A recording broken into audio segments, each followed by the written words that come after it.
राजीव माघी पुण्य मेला में बने शासकीय स्टॉल में है। इस वक्त हम कृषि उद्यानिकी पशु विकास एवं मछली पालन विभाग जिला गरियाबंद के शासकीय स्टॉल में है। यहाँ पर विभाग द्वारा तमाम योजनाओं से संबंधित प्रदर्शनी लगाया गया है, जहाँ लोगों का खूब रुझान भी देखने को मिल रहा है। आइए आपको दिखाते हैं कि क्या कुछ यहाँ पर कृषि विभाग द्वारा तैयार किया गया है।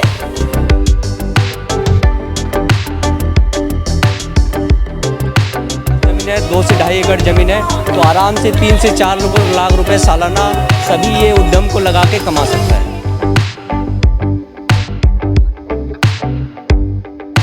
के लिए जो चारा के लिए किसान पैसा खर्चा कर रहे हैं, वो पैसा किसानों का बचेगा।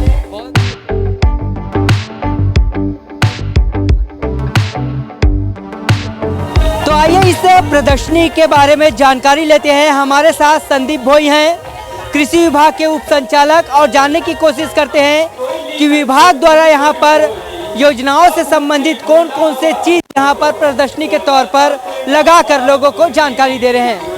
सर, क्या क्या चीज़ यहाँ पर लगाए गए हैं और कैसे लोगों का रुझान मिल रहा है? ये बेसिकली हमारे गरियाबंद जिले में लगभग 70 से 80% लघु सीमांत कृषक हैं। उन कृषकों को मतलब अपने सीमित संसाधन और खेती में कैसे अधिकतम लाभ ले सकते हैं, उसके लिए हमने ये एक लाइव प्रदर्शनी लगाया है। इसमें हमने कृषि के साथ साथ उद्यानिकी, मछली पालन और डेयरी, ये सभी कंपोनेंट को साथ में लेके ये कार्यक्रम पूरा ये समन्वित कृषि प्रणाली बनाया है। हाँ, आप बताते चलिए सर, ये क्या चीज़ है सर? ये सरसों। इसमें हमने अभी शासन की योजना चल रही है कि ग्रीष्मकालीन धान के बदले दूसरे क्या वैकल्पिक फसल लगा सकते हैं जो किसान और क्षेत्र की जलवायु के हिसाब से उपयुक्त रहेगा। तो हमने यहाँ पे मूंगफली लगाया है। अपने फिंगेश्वर एरिया में बहुत सारे किसान इस बार हमारे योजनाओं से लाभान्वित होकर लगा रहे हैं, प्रेरित हो रहे हैं। तो मूंगफली है, अभी शासन द्वारा मिलेट मिशन लागू किया जा रहा है, इसलिए हमने लघु धान्य फसल रागी का प्रदर्शन लगाया है। गेहूं है, मूंग उड़द है, मक्का है, चना है। तो इस कृषि फसल कंपोनेंट दलहन, तिलहन, लघु धान्य फसल, अनाज फसल, किसान को अपनी घर की ज़रूरत के साथ साथ मार्केट की देखते हुए क्या सूटेबल क्रॉपिंग सिस्टम रहेगा, ये यहाँ पे डिमॉन्स्ट्रेशन है। किसान इसको देख के अपने खेत में लगा के प्रेरित हो सकता है। जी सर, इस तरफ ये फूल वाले बताएंगे, फूल का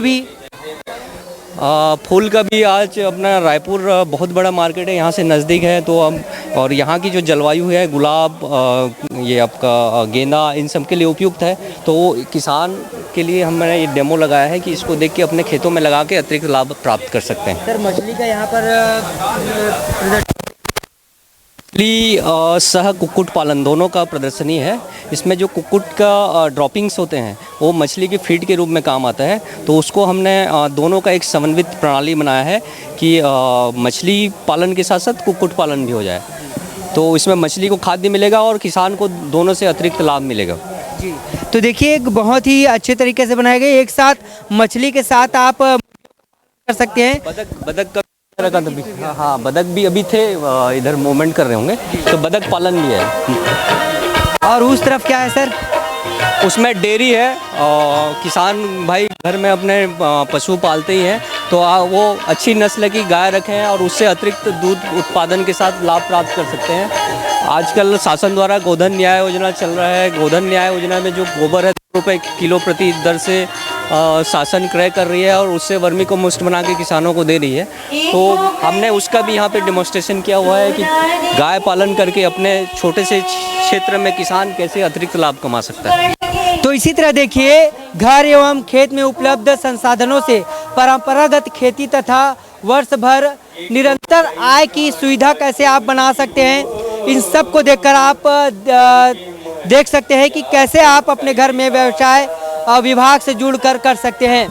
संदीप भाई हमें बहुत ही अच्छी जानकारी हमें दी है कि किस तरह शासन की योजनाओं के माध्यम से जो हितग्राही हैं वो आय कर सकते हैं, कैसे मछली पालन कर सकते हैं, कैसे वो बागान लगा सकते हैं, कैसे कृषि कर सकते हैं, गौ पालन, मुर्गी पालन, ये सारी चीज़ जो है ये सरकार की योजनाओं से जुड़कर लोग कर सकते हैं। और काफ़ी बड़ी तादाद में लोग यहाँ पर आ रहे हैं।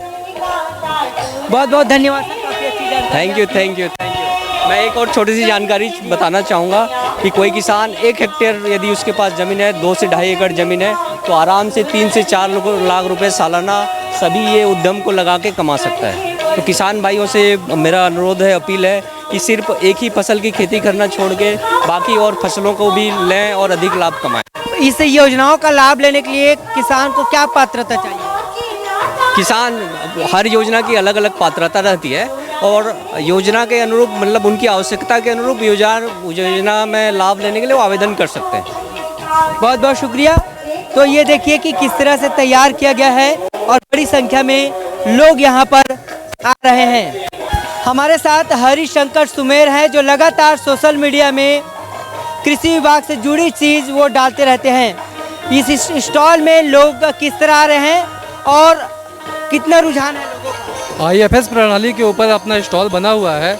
इसमें किसानों को बहुत ज़्यादा देख के उत्सुकता हो रही है कि ये जो सामने आप देख रहे हैं कि मुर्गी बैठा है, मुर्गी की जो बीट होगी वो जाएगा मछलियों के लिए। मछलियों के लिए जो चारा के लिए किसान पैसा खर्चा कर रहे हैं वो पैसा किसानों का बचेगा। और साथ ही साथ जो बतख पालन है, इससे एग्रीकल्चर, हॉर्टिकल्चर और फॉरेस्ट्री जैसे चीज़ों का जब समन्वित खेती के माध्यम से किसान इसको तो निश्चित ही आय बढ़ेगी और किसानों को छोटे से रकबे में बहुत ज़्यादा उनको आय के स्रोत और रोजगार प्राप्त होंगे। फिलहाल मुझे अनिशेख इमरान और कैमरामैन लक्ष्मी शंकर को दीजिए इजाजत। और राजीव माघी पुण्य मेला 2022 की खबर देखने के लिए हमारे द न्यूज़ नेटवर्क को यूट्यूब पर देख रहे हैं तो सब्सक्राइब कर दीजिए, फेसबुक पर देख रहे हैं तो फॉलो ज़रूर कीजिए।